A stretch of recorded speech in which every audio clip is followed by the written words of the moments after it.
Assalamualaikum warahmatullahi wabarakatuh. Waalaikumsalam warahmatullahi wabarakatuh. Bagaimana kabarnya semuanya? Alhamdulillah.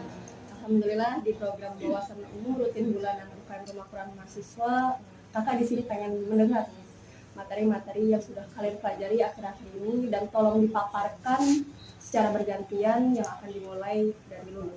Berdasarkan data UNESCO, pendidikan di Indonesia menempati peringkat ke-14 dari 14 negara berkembang. Jumlah guru di Indonesia mengalami kenaikan dari 100 menjadi 3 juta lebih, dan jumlah siswa hanya 17% dari jumlah guru yang ada di Indonesia. Dengan banyaknya jumlah guru yang ada di Indonesia, mungkin teman-teman sekalian pernah merasa gitu, jadi teman-teman itu merasa kebingungan gitu terhadap apa yang diri teman-teman sendiri itu mau gitu, terhadap apa yang diri teman-teman itu sebenarnya suka gitu, terhadap apa yang teman-teman tuh nggak suka gitu. Nah, dalam menghadapi kasus tersebut gitu, menghadapi masalah tersebut, gitu, hal yang harus teman lakukan itu dengan melakukan analisa sendiri. Analisa sendiri itu kan merupakan memahami gitu, mencari tahu. Nah, analisa diri ini merupakan sebuah upaya untuk teman-teman itu mencari tahu gitu apa yang dalam diri teman-teman sendiri itu mau gitu.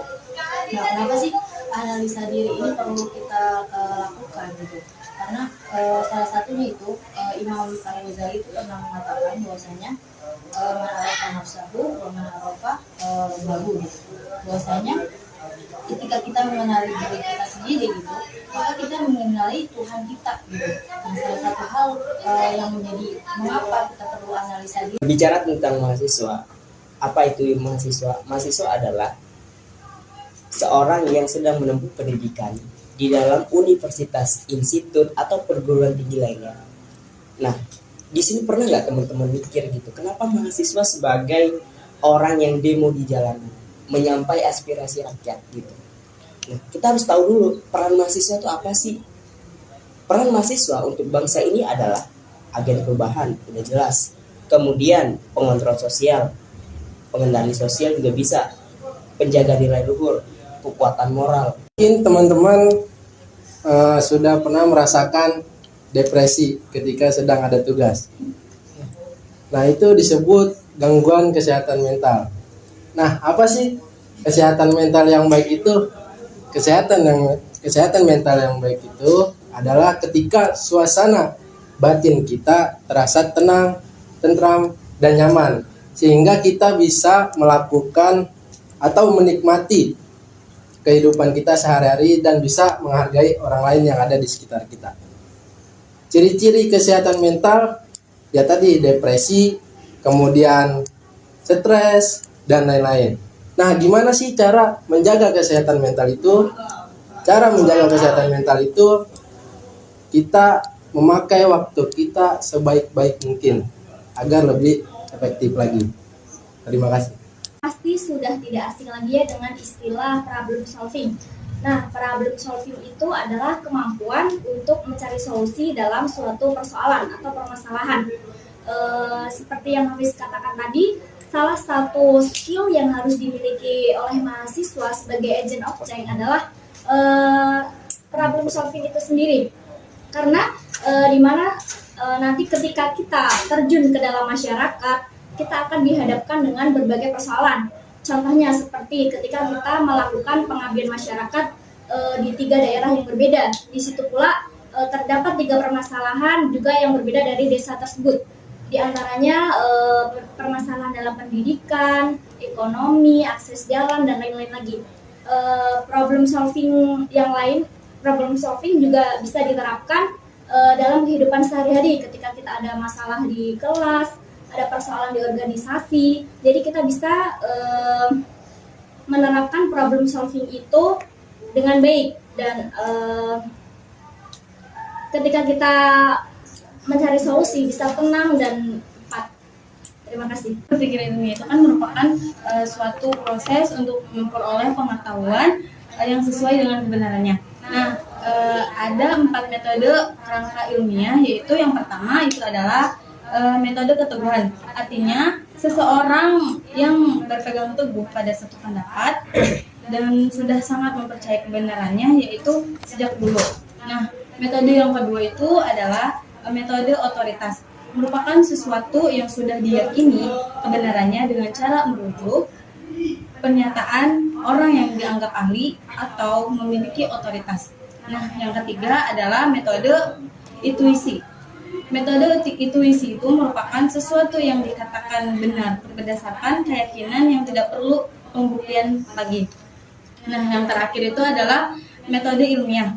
Metode ilmiah ini merupakan kebenarannya diperoleh menggunakan prosedur yang berlandaskan pada keindahan ilmu pengetahuan. Baik, terima kasih. Karakter building, yaitu kita tahu bahwa karakter itu yaitu karakter secara utuh, pembentukan karakter secara utuh. Kita sering mendengarkan bagaimana sih cara menjadi tahu tentang sosok kita, diri kita sendiri. Itu ada yang pertama itu dari pribadi dan yang kedua itu dari sosial. Yang pribadi itu bisa membentuk karakter itu yaitu dari kejujuran.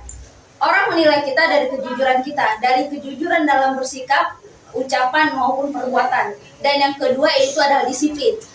Ketika menjadi pemimpin, yang dinilai dari kita itu adalah disiplin kita, disiplin manajemen waktu kita, dan disiplin bagaimana cara kita mengolah apa yang telah kita tetapkan. Yang ketiga itu adalah tanggung jawab. Tidak semua orang itu bisa bertanggung jawab. Contohnya nih, ketika dia sudah memimpin dan mengambil satu keputusan, itu akan dinilai bagaimana dia menyelesaikan permasalahan tersebut. Dan banyak sekarang pemimpin yang berani mengambil tindakan tetapi tidak menyelesaikan.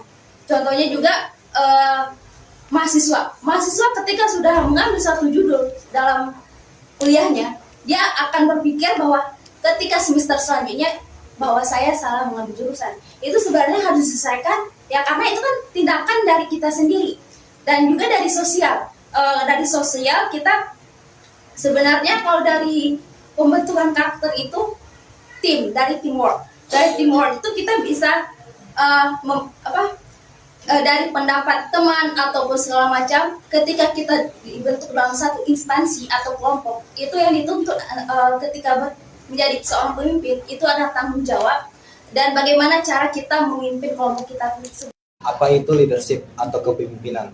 Pemimpin adalah seseorang yang mengatur dan mengarahkan anggotanya guna untuk mencapai tujuan bersama. Kepemimpinan adalah sikap seorang pemimpin mampu mempengaruhi, mengatur, mengarahkan anggotanya guna untuk mencapai tujuan bersama. Ketika kita seorang pemimpin mampu mengatur ego dalam sebuah anggotanya, dalam sebuah organisasi, maka semua hal yang dijalaninya akan mudah. Karena mengedepankan kebersamaan. Ketika kita menjadi seorang pemimpin, kita perlu memperhatikan kesejahteraan bawahan kita dan mengapresiasinya. Kepemimpinan adalah seni memimpin yang dimana seorang pemimpin mampu memimpin tanpa ada rasa paksaan dari bawahannya, dari anggotanya, dan mampu membangkitkan semangat anggotanya. Sekian, terima kasih. Berbicara tentang pengertian teknologi ialah penerapan ilmu-ilmu, perilaku, serta alam dan juga pengetahuan lain dengan cara bersistem serta mensistem untuk memecahkan masalah manusia. Teknologi ialah keseluruhan metode yang dengan secara rasional mengarah serta memiliki ciri efisiensi dalam tiap-tiap kegiatan manusia. Sekiranya itu saja.